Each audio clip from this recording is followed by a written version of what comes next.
You can hear me? Yep. We can hear you. Okay, so Sue, Great. there you go. Okay, I want to thank everybody for joining us this morning or this evening, depending on where you are. I'm Susan Katz. I'm the Executive Director of the Jewish Federation of Peoria. This session is hosted by the Jewish Federation of Peoria and the Peoria Riverfront Museum. As part of the partnership project, Here We Are. Each month, the partnership puts a spotlight on a community, and we're thrilled to be the community that's spotlighted this month. Before we get started, I want to share with you a little bit about the partnership. It's a platform for promoting people-to-people relationships through cultural, social, educational, and community-based programs. Our partnership family is made up of 16 Jewish communities in the central United States, 2 Israeli municipalities, Akko and Mate Asher, at the Western Galilee region in Israel, and Budapest, Hungary. The partnership is part of the Jewish Agency Unit. There are 46 partnerships that engage and connect more than 350,000 Jewish people, but ours is the best. The partnership mission is to promote mutually beneficial endeavors between the people of the Central Area Consortium, the Western Galilee, and Budapest, forging relationships through shared responsibility and knowledge, embracing our diversity, harnessing innovation, and reinforcing our continuity through programs that build Jewish identity and strengthen our communities while forming global connections among and between Israel, the United States, and Israel. It's my pleasure today to introduce John Morris. John is the CEO and president of the Peoria Riverfront Museum. He also joined us on the Community Opinion Leaders trip back in February, and he's going to be taking us through the museum. So John, take it away. Sue, thank you very much, and greetings to all from Peoria, Illinois, and from the Peoria Riverfront Museum, the only multidisciplinary museum of art, science, history, and achievement in the nation. We are a private, not-for-profit museum, opened in 2012, but dating back to 1965 as a predecessor institution, also a multidisciplinary museum, serving the central part of the state of Illinois. We are extraordinarily proud to have 220 different partnerships with educational institutions and civic, cultural institutions in the region. There is none more important and that could make us any more proud than our partnership with the Jewish Federation of Peoria, which began slightly before my tenure began as the CEO at this museum 3 years ago, in the formation of a relationship which allows us to display a Holocaust memorial for the people of Illinois, unlike any other Holocaust memorial in the world, consisting of buttons, 11 million buttons that the Jewish Federation of Peoria owns and maintains, but is on our property and our grounds here, and we proudly share that with all the visitors who come to this museum. Sue will be taking us on a tour, a photographic tour of that memorial a little bit later, after I give you some first of its kind. Actually, I've never done a live Zoom tour by my own handheld phone of our museum. The museum is somewhat quiet today as we are closed to the public, but not to you. And so I want to start off and give you a little bit of a background. Here at the Peoria Riverfront Museum, we sit right along one of the greatest waterways, inland waterways in the United States, the Illinois River. And you can see the beautiful bridge and river in the background. The river, which flows from the northern part of Illinois and then connects to the Mississippi River in the southern part of Illinois, cuts diagonally through our state and was uniquely formed among the thousands of waterways in the United States, uniquely formed by something called the torrent. The glacial meltwaters had formed a giant lake, much higher than what you all know as Lake Michigan today, perhaps, which, of course, Chicago sits on Lake Michigan. But geologists believe about 19,000 years ago, the moraines, the dams, the earthen dams that held back the waters of that meltwater, glacial meltwaters, broke, and this river was formed in a matter of hours or days, with a wall of water rushing at hundreds of miles an hour, carving out the prairie here in Illinois And it's just a remarkable story that since that time, human civilization, from native peoples to the first French explorers in the middle western United States, to the later immigrant populations, have formed what Sue has probably shared with you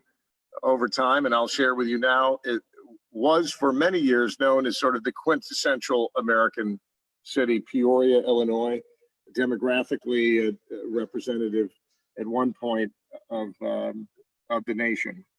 Peoria is the oldest settled city by the Europeans in the Midwest. 1680, the French settlers first came here. So let's take a walk through, shall we, Sue? Yep. So today, again, the museum is closed to the public today, but I'll show you a few things, and hopefully we'll maintain our connection. This model that hangs in our lobby of the moon is from an artist named Luke Jerram. Luke is a British artist. We commissioned him to make this model, and it is the only 13-foot model he's ever made using NASA high-resolution images. Our connection. This model that hangs in our lobby. Can you hear me now? Yep. All right, I must have stepped into a dead zone. So let me again, just real quickly give you some explanation. Can you hear me now, Sue? Yeah. All right, so this model that hangs in our lobby by British artist Luke Jerram helps us to promote science and space, as we also have a planetarium at our museum, a 40-foot dome planetarium that projects 6,000 stars on a dome screen. We do a lot with space. So this model of the moon was made by NASA photographs that were stitched together in a composite image on a 3D image of the moon. And we have a lot of fun with this. It's actually just been installed recently after it making its debut. Earlier, you heard me talk about this clock, if some of you may have been on the call a little earlier, but the mechanism of this giant clock comes from Peoria's third courthouse. And when the courthouse came down some 75 years ago, this was retained.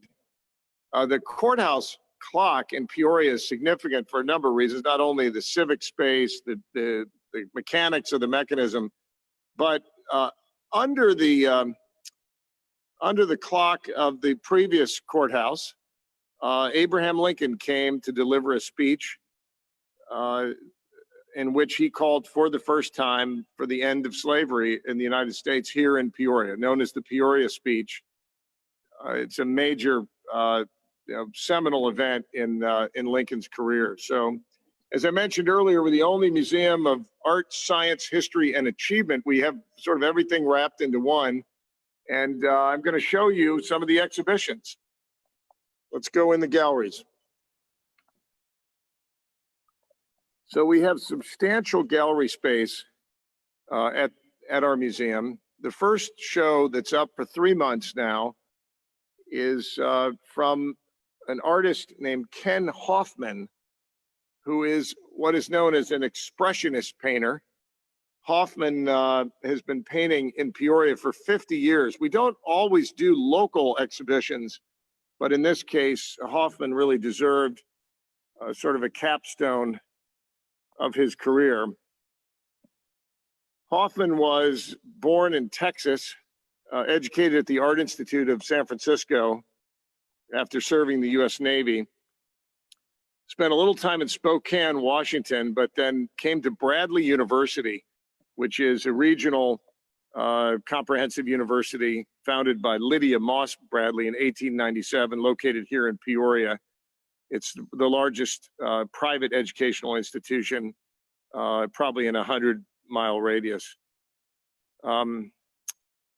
Hoffman is known for having kind of evolved into this anthropomorphic style. where anthropomorphism, of course, the assignment of human characteristics to inanimate objects or the personification of these. Here's one.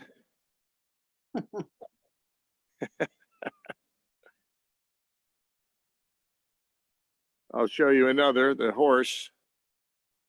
These paintings, it's really hard to see just how massive these paintings are, but it's floor to ceiling. I'll switch views here for a second so you can get a look at just how substantial in size these paintings are. That's a close-up dog.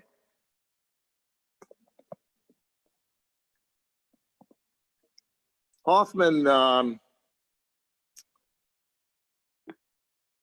did this as his self-portrait. He's known for using found objects. In this case, there's Ken right there. His wife is a professional photographer.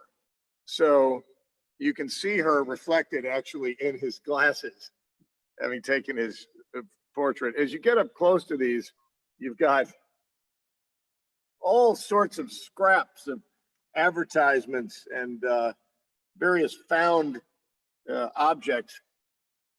Lastly, I'll show you, Hoffman also did some pottery work early in his career, as this is a retrospective.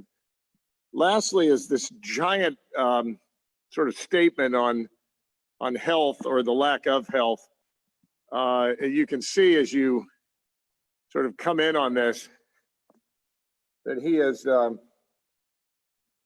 he's used various found objects to make his statement. He's got a McDonald's wrapper up there and so forth. So that's Hoffman, Ken Hoffman, 50 years. In Illinois, there's no greater expressionist painter than Ken Hoffman. Early on in his career, he used a lot of billboard. He would find these various billboard functions, and he would use billboards in his work. So let's go to the next gallery, shall we?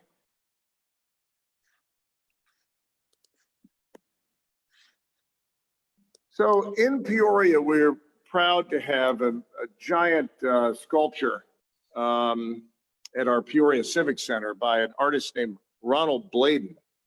Bladen was a New York-based artist who was commissioned to make a large piece for our Peoria Civic Center. And what we've done in this exhibition is take a look at the life of Ronald Bladen, who is a minimalist sculptor and really a pioneering minimalist sculptor. Sue, of course, knows this piece, Against the Wall, that giant photograph. This is the largest and last piece that Ronald Bladen ever made in his life, is at our Peoria Civic Center in downtown Peoria. So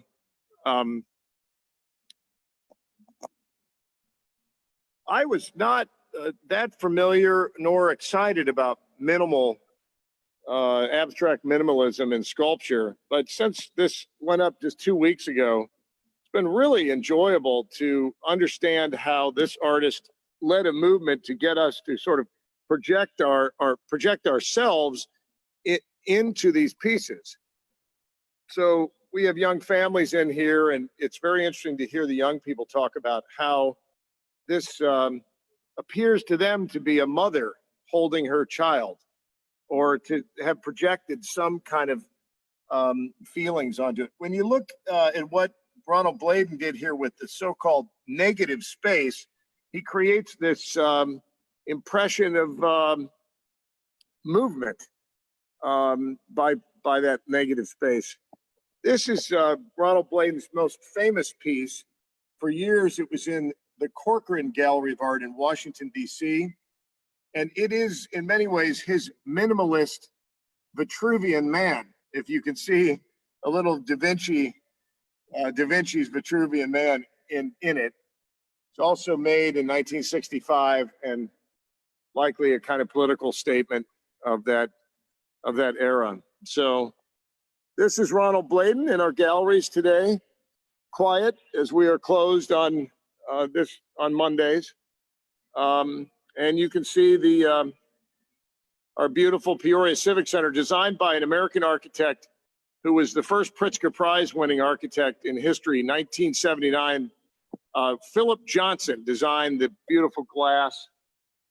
You can see this glass and brick. You may recognize Philip Johnson as having designed a home in New Canaan, Connecticut called the Glass House. So I'm going to sneak you through the back door, which our visitors don't get to see, to have a little look at an exhibition in progress right now. This is an exhibition by artist Preston Jackson, who is just unbelievable storyteller about the African-American experience. For 25 years, Preston Jackson has been making this really playful, childlike piece on the experience of the Harlem Renaissance. As you may know, back in about 100 years ago now, 1920, 1919, during a period of what's called the Great Migration, many, many people of color in the United States moved northward to cities like New York, where Harlem was formed as the largest of the African-American communities, and but in Chicago, in a place called Bronzeville in Chicago, and here in Peoria. This installation is not yet realized but will occupy this entire section of our gallery on a permanent basis. We've been working on this for more than a year with Preston Jackson. And Sue will recognize, and some of you who started off this call will recognize, that Preston has added the architectural element recently of our own bridge to pull the Peoria story into things. So isn't this amazing?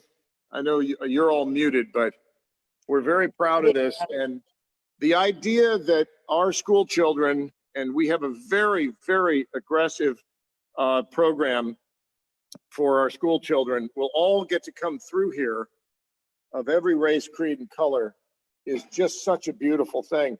Preston Jackson, I probably need not explain this because you can see it for yourself, but he also is a great lover of cars. So when you see this in a month from now, it will be completely constructed as a small city right from the period 100 years ago of the Harlem Renaissance. So as we turn and look in our history gallery, I'm going to show a couple of things to you that may be of interest. First, because you'll be the last to see it, the galleries are coming down, but in honor of Sue and her alma mater, the University of Michigan, I'll show you something that we borrowed from our friends in Michigan in the way of maps from Giambattista Noli, an Italian map maker from the 17th and 18th century. Noli made the most accurate maps ever made at the time. They were used for more than 100 years after he made them, of Rome.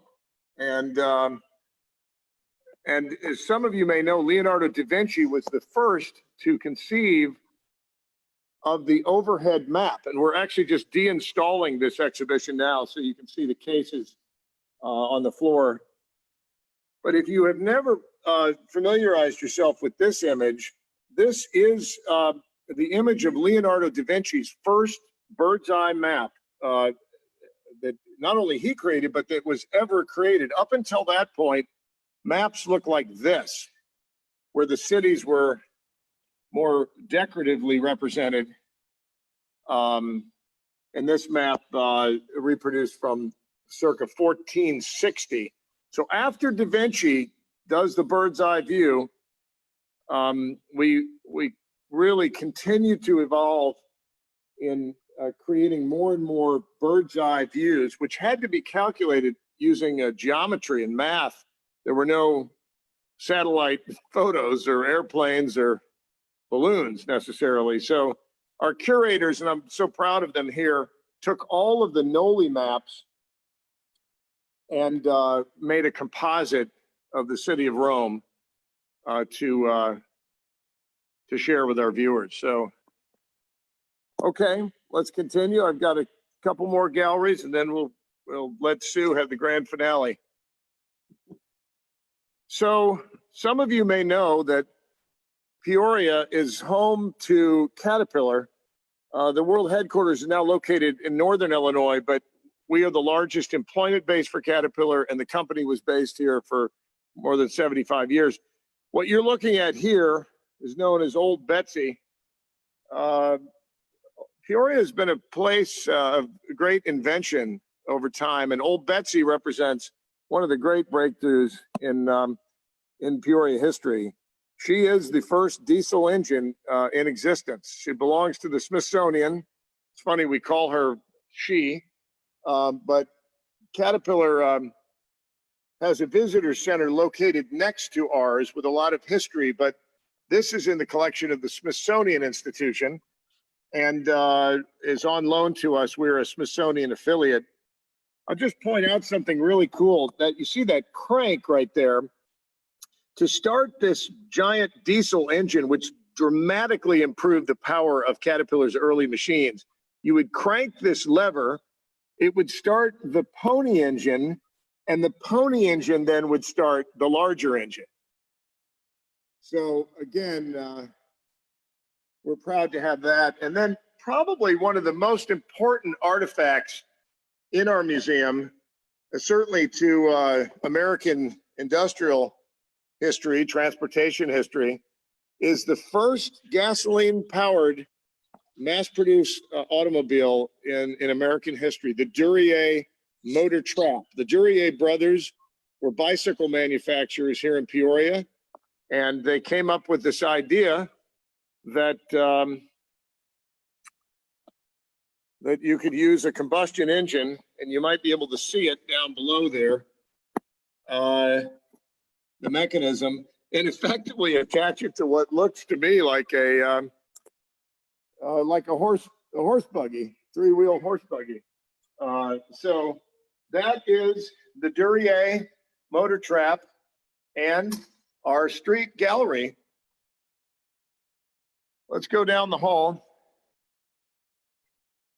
And I want to introduce you, he's in the dark today, but I want to introduce to Neil Armstrong.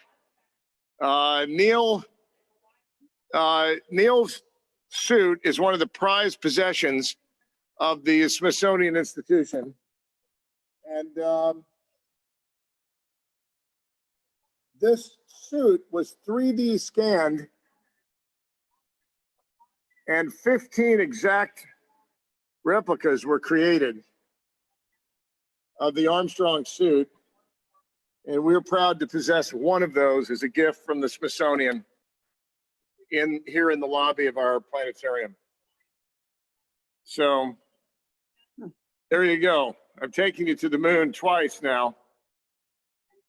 Let's head down the hall and I will show you just a couple more galleries. We have all sorts of exhibitions here on the 150 years of the transcontinental rail. We have a sister city, Friedrichshafen, Germany is one of the 5 sister cities of Peoria, and an artist here made a stein to commemorate that sister city. The Catholic Diocese of Peoria is in the process, and Roman Catholic Church, of working toward the beatification, the sainthood of this man right here from a little town right up the road, a man named Fulton Sheen, who originally came from El Paso, Illinois, and ended up in New York City. And as America's first television spiritual personality. He was the #1 rated program back in the 1950s in America. So we also have a giant screen theater, which you can see down the entrance at the end of our hall here, where the Mona Lisa is.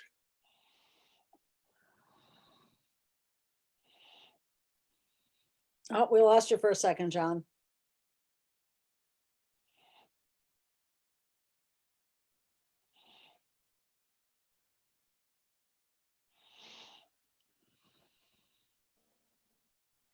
Is this any better, Sue? Can you hear me? Yeah, now you're back. Okay. All right. Sorry about that. So what we're looking at here is the entrance to something we call the Center for American Decoys. And I'm going to take you in and show you. You saw me open up with the river and the river valley and how influential that's been on our public and our sort of human population here. One of the things that the Illinois River did was give rise to the carving of these hunting decoys. This one comes from 1880, circa 1880, and they were carved by the hunters in order to get sustenance from the sky, to attract the birds in order to hunt. The tradition had actually started with Native Americans who would use bows and arrows to hunt waterfowl. But what happened is these carvers would put painstaking beauty into these works. And about the 1940s or 50s, people began to collect these as works of art. And there are some scholars who believe that only 2 indigenous art forms really exist in the United States, in which the form of art was made here in this country. And one of those is jazz. The other is the duck decoy. To give you an example, on this decoy here, the carver from Peoria, Illinois originally, and Peoria gave birth to some of the most important carvers in history. But you can see that there is the negative space between the bill and the back. There's absolutely no reason except for aesthetic choice and the beauty of this piece for that artist to have chosen to do that. We have just added in this gallery some decorative works of carving that were not done for hunting purposes, but were done for decoration, but were really recall the time in which this, in somewhat strange, off-putting to school children who come through now, the dead birds hanging on the by their legs on the wall, would have meant survival for another day, would have meant the bounty of nature coming to the tables. And these are carved out of a single piece of wood by Cameron McIntyre of Virginia, known to be one of the greatest of the decorative carvers today in waterfowl. When I stood on that overlook of the Golan Heights and heard the stories of the great waterfowl migrations that came down through that valley, just as we looked off that beautiful overlook into the valley that was once so persecuted by violence, it did remarkably remind me of the valley and overlooking our own valley here and the similarities in your waterfowl populations there. So finally, I will show, well, I'm going to take you show you the most famous decoy which was carved here in Peoria. This is a decoy known as the Charles Schoenheider goose. And Schoenheider, there's Charles Schoenheider, was from Peoria, Illinois. And this is such a great story of how Schoenheider carved a rig of these geese for a client who, when he showed up, refused to pay the $125, which would have been quite a sum back in 1918. And Shane Heider put these things in his attic for the next 40 years. And they are now among the most valuable of the decoys. The one leg, Shane Heider made a choice of just carving one leg in metal. They would heat the metal and put it in the ice. So it's just beautiful. This is a Frank Benson, who is a major watercolorist and painter, major American name in circa 1920. So finally, our final gallery, and you can see our sort of eclectic museum, though, has inspiration around every corner. There was a man who started off as a duck hunter in Nebraska, along the Platte River in Nebraska. And he began at some point in his early adult life to shoot birds with a camera versus for hunting. And that evolved into his passion for photography. And he is today the most famous wildlife photographer in the US, possibly the world. Thomas Mangelson is his name. And this is his most famous image, shot in 1988 in Alaska, of this grizzly about to capture this salmon swimming upstream, and with these harsh scars on his neck. It's really such a representative of the cycle of life, and just a beautiful image. Many of you, I'm sure, have seen this image. Just a couple of quick looks at, we saw earlier with Ken Hoffman, the anthropomorphic nature of his work. And we see it here again with Mangelson as a photographer, in which he really captures these beautiful images, but so many of them are meant to be, have sort of human feelings or human characteristics in them. Mangelson lives in Jackson Hole, Wyoming today, and we're fortunate here at the museum to have a relationship with him and with his representatives. This is the first time Mangelson's photographs have been here to Peoria. Mangelson's known for miraculously capturing the light. This is all natural light. I'll show you just a couple of others here. Mangelson is so terrific. This shot in the Tetons here in Jackson Hole, and how he just captures these sort of, again, we project ourselves into that bear and into that scene. This is one of the few that he has done of his so-called legacy series, which are the greatest of his photographs, in which you don't immediately see the animals in this shot. You see that beautiful frost and ice-covered tree. This one shot in Yosemite National Park. But as you move in, you see he has captured this line of wolves coming across the ice. It's just remarkable. Probably his second most famous photograph is this one right here. He calls it Bad Boys of the Arctic. And this was shot in 1992 in the Hudson Bay up in Canada. But that's it's a lot of fun, So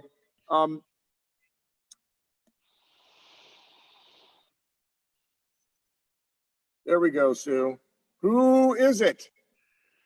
Sorry, that was what my children would call a dad joke. We'll end on this beauty from Mangelson.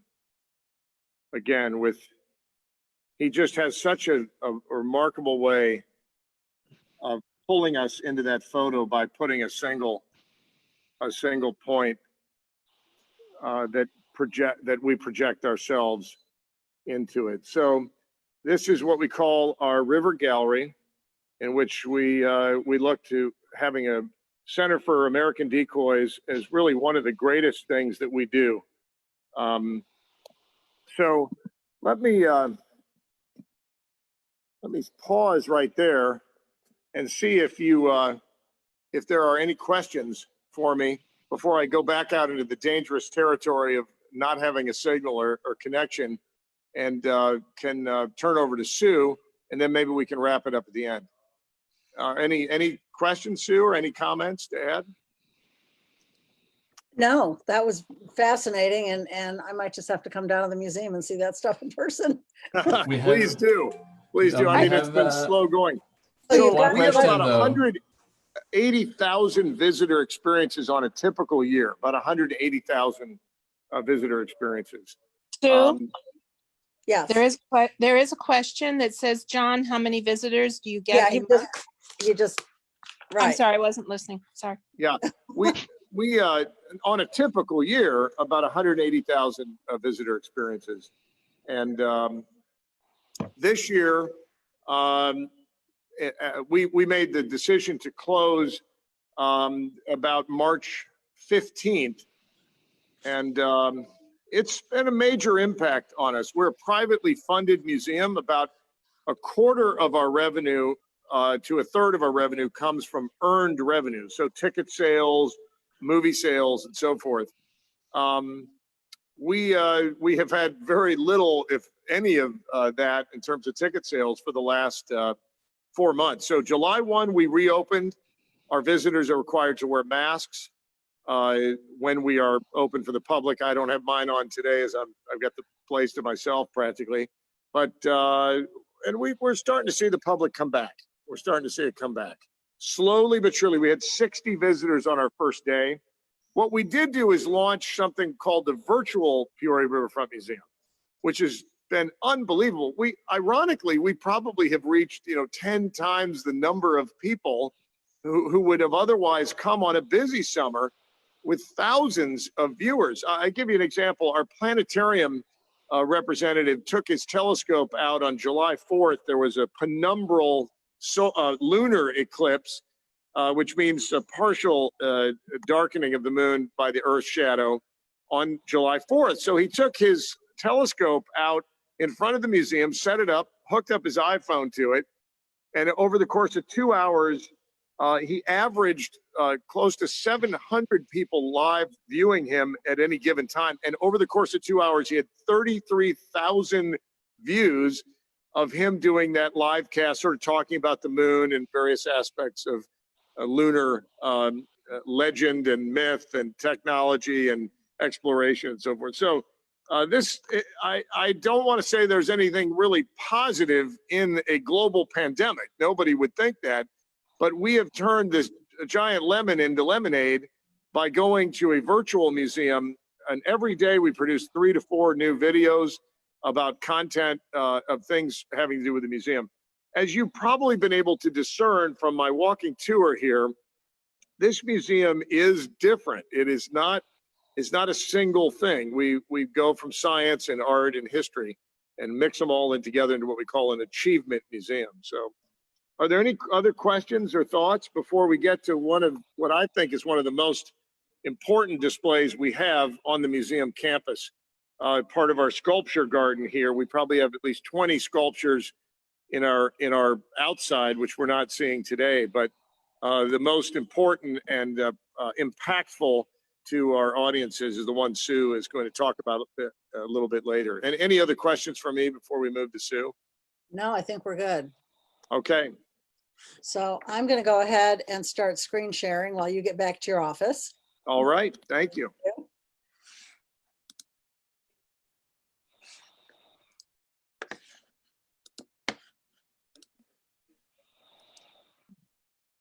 So this is what you would see if you approach the memorial from the street. It's the Peoria Holocaust Memorial, and it's right outside the museum. If you go up this ramp, you would go into the movie theater is right here. So right on the grounds. It's almost as if this spot was built for us. Here's a little closer look. The memorial consists of 18 Star of David glass-shaped columns. Each of those 18 glass-shaped columns hold 6 million buttons to remember the Jews who were murdered in the Holocaust. And then at the end of it, it goes into a bit of a teardrop, and you have 5 triangular shaped structures that hold 5 million buttons to represent the enemies of the state. The memorial was built in 2003 at actually an outside mall, and it was the idea was developed in 2001. I had a volunteer committee that really wanted to do something concrete to help people see what 6 million looked like. And we kicked around a lot of ideas. And actually there was an art teacher, her name was Charlie Armstrong. She has since passed away, and it was her idea to use buttons. So we started collecting buttons, and we contacted federations, and they contacted schools. We eventually had 48 states and 3 countries sending us buttons. We would get buttons on cards from kids in school that would send us a little message about what they learned in the Holocaust. We got tins from people who brought in their grandmother's buttons, and they didn't know what to do with them, and they thought this is something important, that they wanted to remember the Holocaust. So it was very, very meaningful to us to collect the buttons. They were all counted by hand by people in Peoria. We took them to nursing homes, to schools. We had counting days at the old museum when it was over on Lakeview, and we would set up tables and people would come in and count buttons. It became a real community project. The community really embraced it. And then the mall went under new management, and we started looking for a new place to live, and really wanted to be at the museum. We felt this really was the right place for us to be. And in 2017, we dedicated the memorial. It looks a little different than it did. We did some development on our structures to make them a little more solid, but certainly the concept was the same, and the Star of David shaped columns were very important to us, and we're the same. And John presided over the dedication. I think it was 2 weeks after he started in his position as director. It was an incredible, beautiful day. There are a couple of plaques here that I'm going to show you a little closer. Those were from the original installation. And the columns, you can't really tell it in this picture, but they get taller as you walk into the exhibit. Unfortunately, this doesn't show you that it goes out into a teardrop, and there's a couple of benches in the middle that were dedicated by people, and the donor plaques are all down here where it becomes more of a circle. So here's the plaques. One of them talks about the chronology of the Holocaust, and the other one talks a little bit about why we used buttons and how the whole idea was developed, as well as our original logo.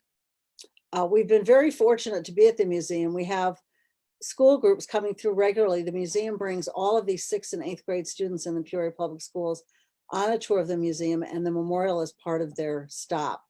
So we have volunteer docents that spend a little bit of time with them just to familiarize them with the Holocaust. And we try to tie that into bullying and racism and bigotry, and give them some background, send them home with a bookmark, talking about the memorial in the hopes that they will come back with their families. But we're sometimes surprised at what they know, and sometimes surprised at what they don't know. And many of them don't know much at all about the Holocaust. So this gives us an opportunity. We've brought speakers into the museum, movies. We have a wonderful relationship with the museum. Sorry about that.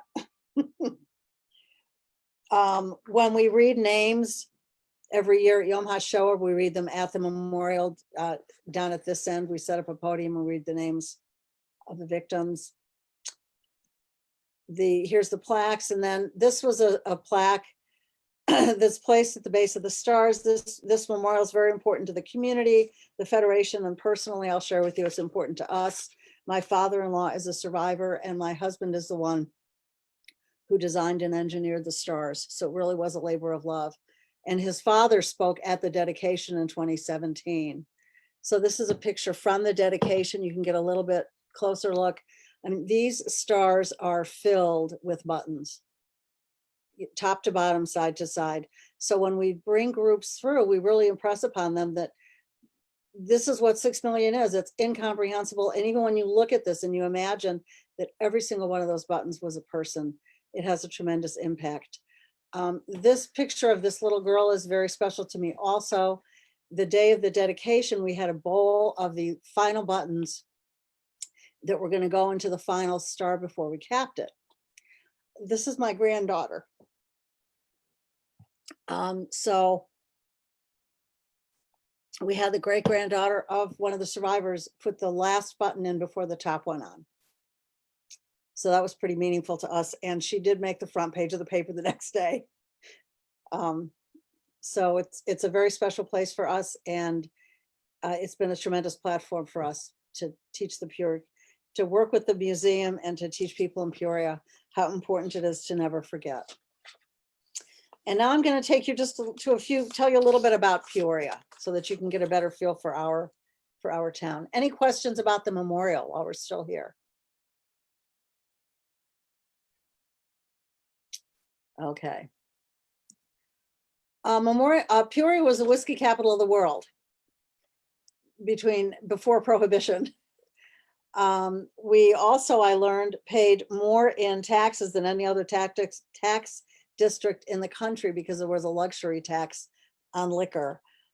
So Hiram Walker and Sons was here. It was the largest distillery in the world. American Distillery Company was here. There was also a lot of bootlegging going on in Peoria once Prohibition came into being, and I believe a lot of mob activity as well. Peorians didn't like Prohibition, but it was a huge income generator before that time. We're also, John mentioned, for the ones of you that were on the call very early, we're on the Illinois River, which goes into the Mississippi. And when President Theodore Roosevelt drove along Grandview Drive, he said it was the world's most beautiful drive. And there's some historic homes. It also runs between Peoria and East Peoria. So East Peoria is its own city, has its own mayor, its own city council.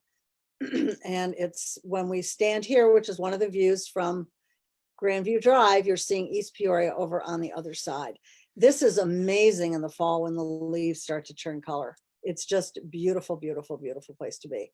And then here's a few other overlooks from Grandview Drive. And here's a couple of the historic homes. There's, I think, 21 historic homes along that drive that are just amazing. This particular house is called the Castle, and kids line up here at Halloween to go trick-or-treating. Betty Friedan was from Peoria. Those of you who have been watching Ms. America on Hulu know who she was. She was really the founder of the women's movement.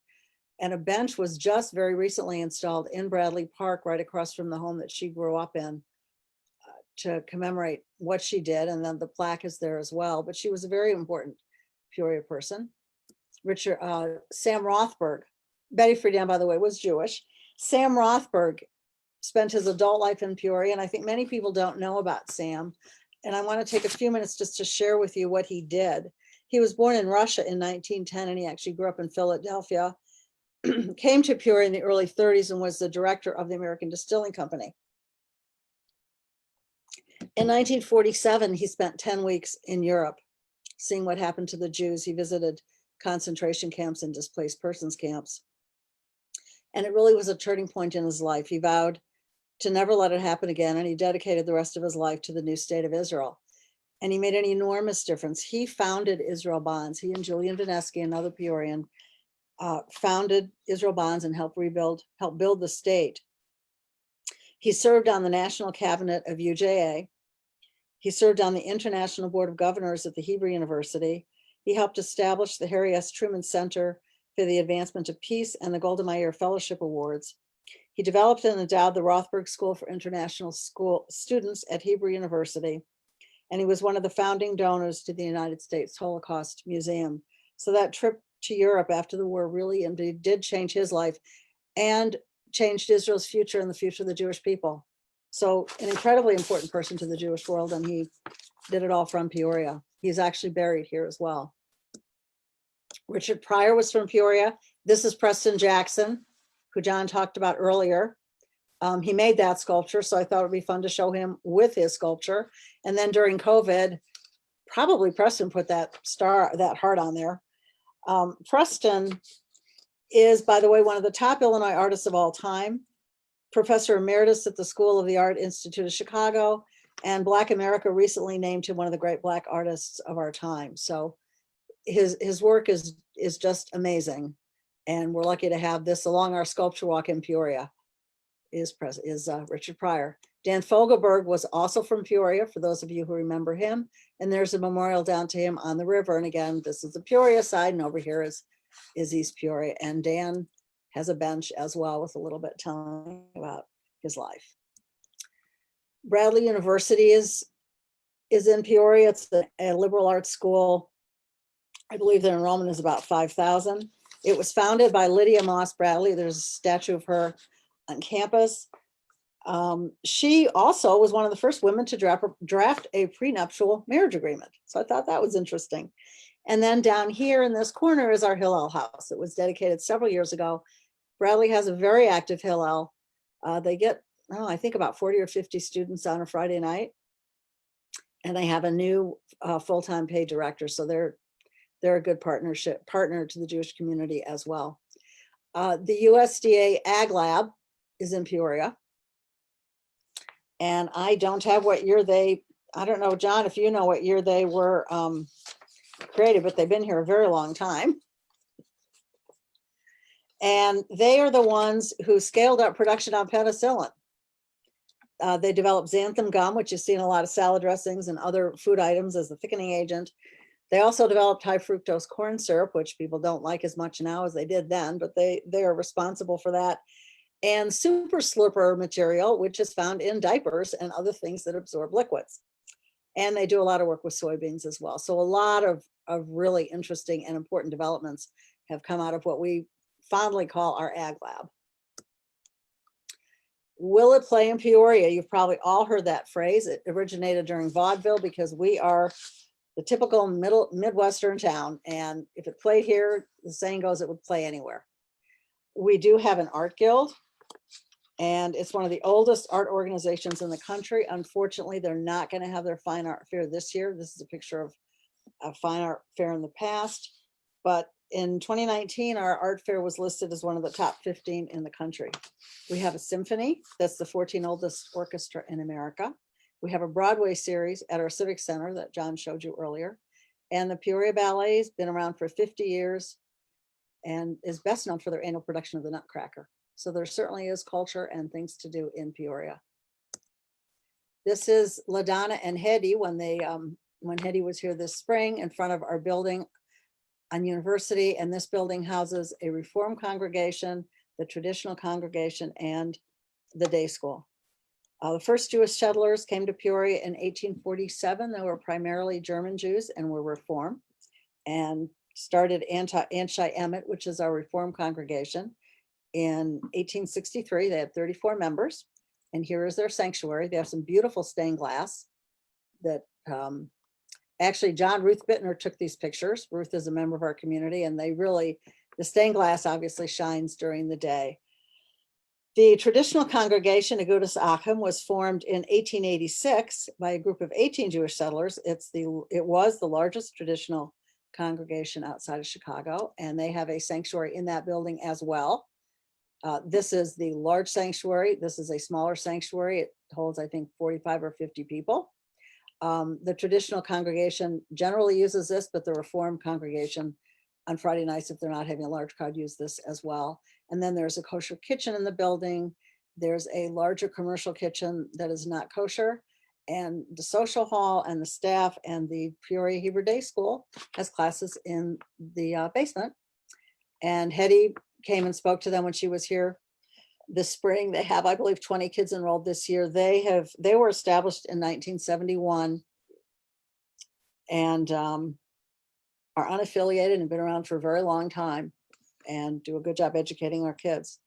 And here's some pictures from the Jewish community in Peoria. We're small, but there's a lot to do. We had a community Hanukkah party for the first time this year, brought everybody together. We have a senior program. I have somebody working for me who just spends time with our seniors every week, and we delivered Shabbat bags, and this is one of our seniors getting his challah and his juice. This is one of our seniors at a trip to the museum when the Da Vinci exhibit was there. We had our Sukkah event, our event with the partnership. This is LaDonna. She just rolled off being our president July 1st, and this is the president of the temple. So we really, despite our size, we have a lot going on there. Peoria has a lot to offer in the Jewish community. We certainly try to, do as many cultural, social, and educational programs as we can. And again, the museum has been a terrific partner, and we're really looking forward to doing more with the museum and more with the partnership. The partnership's been a great addition to our programming opportunities. So that is Peoria and Jewish Peoria in a nutshell. Any questions? We have on the chat, Okay. So I do want to thank everybody for being here today. I want to remind you the partnership together is a way to bridge the gap of understanding and bring us together in the spirit of our faith. It not only creates deep interpersonal relationships that transcend location, as we are learning, and John and I certainly learned when we were in Israel on the opinion leaders trip, how quickly you can develop those relationships as well. It just took one visit and we feel very connected. The partnership celebrates our heritage, our differences, and the culture that unites us all. Sue, Yes. you didn't tell them about the flying fish. You mean, Oh my gosh, the crazy, Asian we do carp. have Asian carp in the Illinois River. Yeah. Yeah. Drive a boat down the river, the fish Yeah. will jump up into your boat. Yeah, they will. A lot of Asian Yeah, carp. they will. They're Dude, so nasty. Allow me just to add, again, my deepest thanks to all of my friends in Israel now that Sue and I made together, and there's Orit, my favorite. She's special. But I just want to say Sue Katz is an amazing representative, not only for the Jewish Federation, but for our community. And Sue, that's one of the best overviews of some of the talking points of Peoria I've ever seen anybody. Oh, really? Thank you. It was just, you need that the Chamber of Commerce needs to hire you immediately. You need to be out there on the road. So anyway, God bless everybody, and thanks for visiting the Peoria Riverfront Museum virtually today. And Marcy, Sharon. I want to respond to Marcy's question. We do have a curriculum. We have a website, PeoriaHolocaustMemorial.org, and we have the docents have some basic materials they cover, but I believe Annette is on this call, and she heads our education committee, and Yes. she's working with the second generation survivors as well.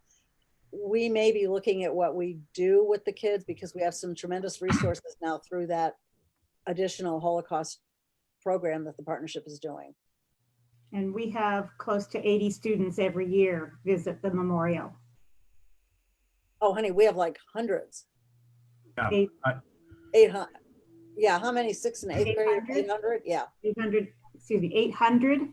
Yeah. Yeah, at least 800. Just to mention, I've been here 3 years as the CEO, and the first thing I did when I got here was connect a philanthropist in Peoria to make a $250,000 commitment to bring every one of our Peoria public school children through K through 8th grade, every single one every year. We call it the Every Student Initiative, and we connected those visits not just to a fun visit to a museum and a day to get out of class, but to their curriculum. So they are more interested in learning whatever it is their curriculum dictates at the time. This was a natural for the 7th and 8th graders in their social study curriculum to be able to integrate the Holocaust Memorial experience, and how much more profound their lessons in the classroom will be about the Holocaust, about World War II, about this, the history in general, because of an experience like that. It's a perfect relationship for us to have, and there's much more to come, Sue. So Yeah, Good it's great. And we also are looking to the Ghetto Fighters House to help us as well. So lots more. So I want to thank the partnership leadership from Efrat Srebro and Michelle and the co-chairs and all the volunteers, partnership staff in Israel and Budapest. John, thank you for taking us through the museum. Gil, thank you for your My technical pleasure. expertise. And I want to thank everybody for joining us who was on the call. It was good to see everybody, and come to Peoria. We'll take you on a tour. shalom, good friends. Thank you. It was very interesting. Thank you very much. Thank you.